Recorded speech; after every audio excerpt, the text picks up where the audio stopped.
surah Al-Fajr. Untuk menjelaskan surah Al-Fajr teman-teman, saya akan susunkan beberapa amal yang sangat ditekankan di 10 awal Zulhijjah. Puncak daripada amal ibadah di sini adalah ibadah haji. Karena ibadah haji dikerjakan dari tanggal 8 Zulhijjah sampai 13 Zulhijjah. 6 hari ini adalah 6 hari ibadah haji. Dari 6 hari ini ada 2 hari hukumnya sunnah, ada 4 hari hukumnya wajib. Yang sunnah hari pertama tanggal 8 Zulhijjah dan hari terakhir tanggal 13 hari terakhir hari tasyrik. Ini sunnah. Tanggal 8 dikenal dengan hari tarwiyah. Makna tarwiyah dalam bahasa Arab adalah orang membawa air lalu menyiramnya di padang pasir sehingga padang pasir itu dari panas menjadi dingin. Itu bahasa Arabnya tarwiyah. Dinamakan tarwiyah karena di lokasi Mina pada saat jemaah haji masuk tanggal 8 Zulhijjah, di zaman dulu itu kering sekali. Bahkan sampai sekarang masih terlihat padang pasir dan juga panas. Maka dinamakan dengan tarwiyah. Jemaah haji disunnahkan masuk hari tarwiyah ke Mina. Kemudian mereka memakai baju ihramnya. Sholat duhur asar jamak qasar takdim. Kemudian mereka duduk berzikir, beribadah, mendengarkan ceramah sampai maghrib dan isya. Mereka juga menjamak maghrib sama isya. Ditakdim isya di waktu maghrib. Kemudian di qasar waktu atau sholat isyanya saja jadi 2 rakaat. Menginap sampai besok pagi. Tanggal 9 Zulhijjah ini dikenal dengan hari Arafah. Jemaah haji pergi ke Arafah, kemudian mereka ibadah di situ dari waktu duha, duhur asar mereka jamak qasar takdim, kemudian mereka tiba sampai maghrib, sholat maghribnya sunnahnya ditakhir, diterlambatkan di daerah Muzdalifah. Setelah itu besok pagi tanggal 10 di Muzdalifah sunnahnya mereka menginap, hari raya Idul Adha tanggal 10 Zulhijjah. Di situ mereka melakukan salah satu dari 3 kegiatan. Kalau sudah dilakukan jemaah haji boleh bertahallul mencukur rambutnya. Yang pertama mereka berkurban. Yang kedua mereka jumrah aqabah atau melontar. Dan yang ketiga adalah mereka tawaf ifadah, tawaf wajibnya haji. Kalau sudah selesai mereka sudah boleh cukur rambut dan ganti baju ihram menjadi baju biasa. Setelah itu mulai tanggal 10 dikenal dengan hari Adha, hari Nahar. Ya. Itu kemudian mereka nginap di Mina sampai tanggal 12 kalau mau nafar awal. Yang pertama meninggalkan dulu, ya, bisa keluar dari Mina setelah itu menyelesaikan haji. Atau kalau yang mau nafar thani tetap tinggal sampai tanggal 13-nya. Di sini mereka jumrah kecil, sedang, besar atau jumrah sugra, wusta dan kubra. Setelah itu baru selesai hajinya. Ini ringkasan ibadah haji. Dan teman-teman sudah tidak asing dengan keutamaan haji. Yang sangat mulia adalah hadis Nabi SAW. Siapa yang haji tidak rafath. Tidak rafath itu tidak mengucapkan kalimat syahwat kepada selain pasangan halalnya. Cinta, rindu, sayang kepada selain pasangan istri. Atau selain suami. Siapa yang haji tidak rafath. Tidak fusuk, berbuat kejahatan. Masuk dalam fusuk juga adalah memeluk, salaman, ciuman dengan selain mahramnya. Kemudian tidak jidal, berdebat-debat dan bertengkar di musim haji. Maka dia akan pulang seperti baru dilahirkan oleh ibunya. Juga sabda Nabi SAW dalam hadis Bukhari Muslim, dua-duanya hadis sahih. Yang tadi juga yang sebelumnya hadis Bukhari Muslim. Kata Nabi SAW, umrah ke umrah pengampunan dosa di antara keduanya dan haji mabrur yang mengikuti syarat dan rukunnya tidak ada balasan kecuali surga. Ini puncak ibadah. Ibadah yang kedua, saudaraku seiman, adalah bagaimana seseorang berpuasa selama 9 hari dan sholat malam selama 9 malam itu. Kok bisa? Dari mana dalilnya? Surah Al-Fajr tadi. Allah berfirman, saya ulangi kembali ayatnya, A'udzubillahi minasyaitonirrajim wal fajr. Demi waktu subuh. Saya tafsirkan sekarang. Waw ini teman-teman dikenal dengan waw kasam dalam Al-Quran. Atau dalam bahasa Arab. Seperti kalau kita mengatakan wallahi, demi Allah. Allah kalau bersumpah dalam Al-Quran dengan menggunakan waw ini, berarti yang datang setelahnya informasi penting yang harus diperhatikan. Mirip dengan firman Allah yang lain, wal asr, demi waktu. Maka di sini juga Allah mengatakan wal fajr. Fajr teman-teman, kalau tidak pakai alif lam dalam bahasa Arab, maka terjemahannya waktu subuh. Tetapi dalam bahasa Arab ada lagi sebuah retorika yang atau dalam grammar bahasa Arab namanya alif lam mu'arraf. Alif lam memperkenalkan sesuatu. Misal begini, kalau saya sedang janjian dengan seseorang di masjid ini misalnya, saya mengatakan, ayo kita janjian ketemu di masjid Az-Zikra. Contoh, Kalau saya dengan teman saya tidak mau lagi menyebut nama Masjid Az-Zikranya, saya cukup mengatakan, ayo kita ketemu di Al-Masjid. Alif lam ini dalam bahasa Arab sudah menutupi nama tempat yang sedang jadi target. Contoh yang lain, orang Arab kalau mengatakan rajulun, seorang laki-laki, belum jelas siapa dia, maka mesti dijelaskan nama dia siapa baru bisa lengkap dalam retorika bahasa Arab. Tapi kalau saya sama teman saya sudah tahu siapa yang kami maksudkan laki-laki siapa, cukup kami mengatakan, ayo kita ketemu dengan ar-rajul. Ar-rajul pakai alif lam. Allah di sini teman-teman menggunakan alif lam ini. Wa al-fajr. Kalau Allah bilang wa fajr, demi subuh, maka subuhnya terbuka sepanjang tahun. Tapi ternyata ada yang Allah inginkan di sini. Wa al-fajr, berarti demi subuh tertentu yang Allah inginkan, kejarlah itu. Dan umumnya ulama tafsir mengatakan ini adalah subuh hari raya Idul Adha.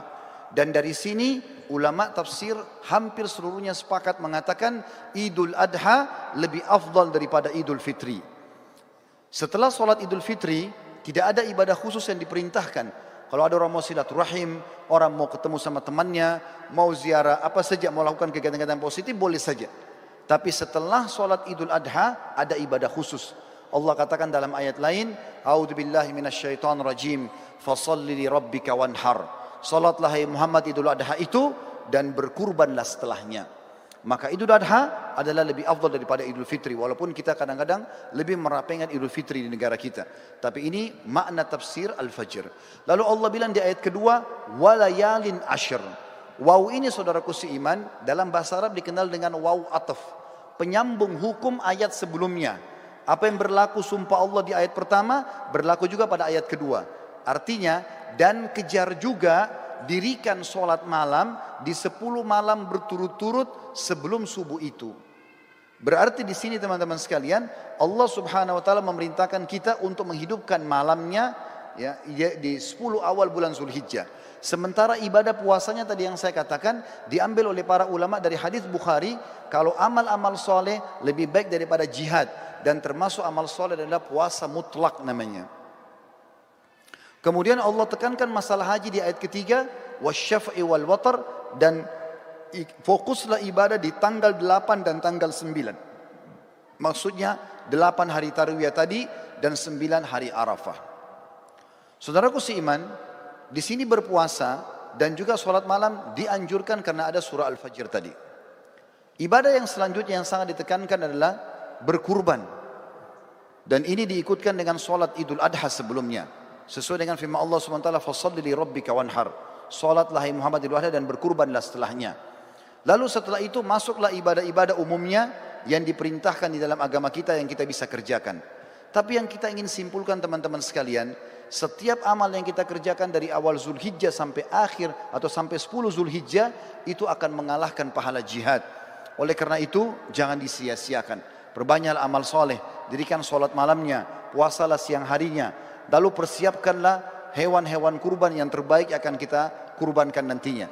Para sahabat ridwanullahi alaihim, mereka berkurban dengan cara membeli domba-domba mereka 6 bulan sebelum Idul Adha. Lalu mereka sengaja menggemukkan kurban tersebut.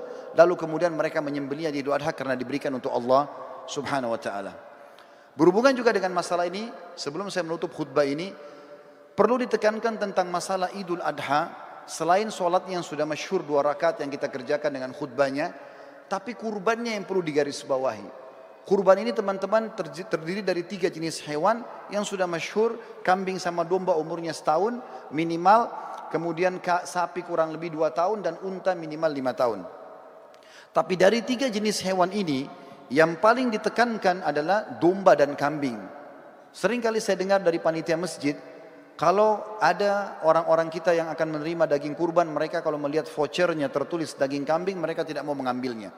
Bahkan banyak masjid mungkin tidak melaksanakan kambing ini. Padahal sebenarnya kalau kita mau lihat afdaliyahnya, maka terletak pada domba dan kambing. Dalilnya adalah, yang pertama, Nabi Ismail alaihissalam pada saat tidak jadi disembelih oleh Ibrahim, kira-kira diganti apa oleh Allah? Jawabannya jelas, diganti dengan domba. Allah sebutkan dalam Al-Quran. Kemudian yang kedua, hadis Bukhari menjelaskan baginda Nabi SAW beliau berkurban dengan 65 ekor domba atas nama beliau sendiri. Beliau menyembelih 15 ekor dengan tangannya yang mulia, kemudian 4 atau 50 ekor dilanjutkan oleh Ali bin Abi Thalib radhiyallahu anhu. Berarti memang domba ini adalah hewan yang sangat dianjurkan. Dan termasuk sunnah Nabi SAW selain menyembelihnya juga memakan sebagian dagingnya. Beliau pada saat selesai berkurban, beliau mengatakan, idrib li sahma, kosongkan atau lowongkan untukku sebagian daging tersebut. Maka Nabi SAW pun mengkonsumsi itu. Dan kambing ini teman-teman sekalian, sebagai penutup dalam khutbah kita, adalah hewan yang kalau dimakan dengan diniatkan ini adalah perintah agama bisa mendapatkan pahala.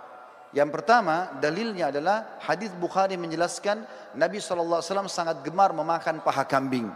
Jadi kalau ada persepsi mengatakan kambing itu adalah hewan atau makanan orang Arab, ini keliru. Tapi dia adalah makanan umat Islam. Karena memang Nabi SAW sangat gemar dengan paha kambing. Yang kedua, berhubungan dengan dalil ini adalah akikah. Kita tahu setiap muslim kalau punya anak laki-laki, sembelih 2 ekor kambing. Kalau anak perempuan 1 ekor kambing. Ini berlaku baik itu muslim Arab, baik itu muslim bule, baik itu muslim dari Afrika, baik muslim dari Asia Tenggara atau orang Melayu. Sama saja, anak laki-laki 2 ekor kambing, anak perempuan 1 ekor kambing. Dan sunnahnya dalam hadis Bukhari Muslim juga dijelaskan, waktu Hasan dan Husain radhiyallahu anhum lahir, baginda Nabi SAW memerintahkan agar Ali bin Abi Thalib radhiyallahu anhu menyembelih domba untuk Hasan, kemudian berkata, hai Ali, bagikanlah dagingnya kepada kaum muslimin, tetangga-tetanggamu, dan ambillah sebagian untuk dimakan. Sunnahnya membagi sampai sepertiga. Berarti di sini teman-teman, kambing itu domba dianjurkan untuk dimakan, karena dalam akikah tidak bisa diganti dengan hewan lain. Dan yang ketiga adalah Idul Adha, di mana sudah saya jelaskan tadi, kalau Ismail AS digantikan oleh Allah dengan domba, begitu juga Nabi SAW menyembelih dengan domba. Tentu menyembelih sapi boleh, menyembelih unta boleh, tapi kalau kita mencari afdaliyahnya, maka kita akan melihat dalil-dalil ini menunjuk atau mengerucut kepada kambing. Semoga bisa diambil manfaat. Aqulu qauli hadza, saya sudah mengucapkan perkataan saya ini, wa astaghfirullah li wa lakum, dan saya beristighfar kepada Allah, mengajak jemaah juga istighfar kepada Allah, fastaghfiruhu innahu huwal ghafurur rahim. Beristighfar dan bertobatlah karena dia Maha menerima taubat hamba-hambanya.